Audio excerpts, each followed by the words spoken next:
students, today I am going to teach you chapter number 8, which is The Many and the None, which has been written by co-writers Bansuri Taneja and Ashish Kothari. And if we talk about Ashish Kothari, he is an Indian environmentalist. He studied at the University of Delhi and he has been associated with people's movements like Narmada Bachao Andolan. He authored and co-authored a few books on India's environment, birds and biodiversity. And Bansuri Tanuja is also a friend of Ashish Kothari and he is also an environmentalist. These authors have not written much, they have only written about the environment. So, if we talk about the title, The Many and the None, it means that there were many species a few centuries ago. Now they are dying and there will probably no species after a century or two. In other words, we can say that the life on the planet Earth will disappear soon. So, these co-writers have discussed few facts in this chapter. So, we will discuss one by one. First, when the chapter begins, we are introduced with the term which is biodiversity. Bio, as you know, bio means life and diversity means variety. So, it simply means the variety and variability of life on Earth. Different forms of life that we see around us is biodiversity. Then these two writers give examples of food, wood, colors, folly and genes to make us understand better the meaning of biodiversity. So next they have talked about the charismatic animals. Charismatic means beautiful, powerful and attractive animals like tiger, rhino and elephants. As we know, in India there are about 45,000 species of plants and 91,000 species of animals. But the bad news is that our 200 species extinct everywhere. So this is the issue of concern. We should know that why these species die. We have to do something for it. If these species keep on dying, our life on this earth will also end one day. Just like as we know, the coronavirus is spreading very fast. So if it's not stopped, it will kill all of us within 1 or 2 years. So next they have discussed about the big size and good looks. So what does it mean, the big size and big good looks? As you know, some scientists and use chemicals or they interfere with the genes of vegetables, fruits and other things to make them big in size and brighter in looks. But they don't realize that they do it on the cost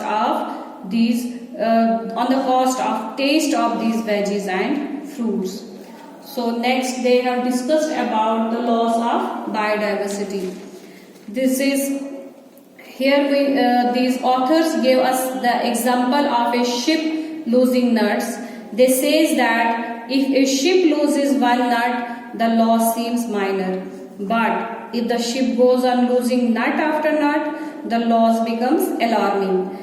Same is the case with our earth. If we lose species after species after species, the time will come that our survival on this earth will become impossible.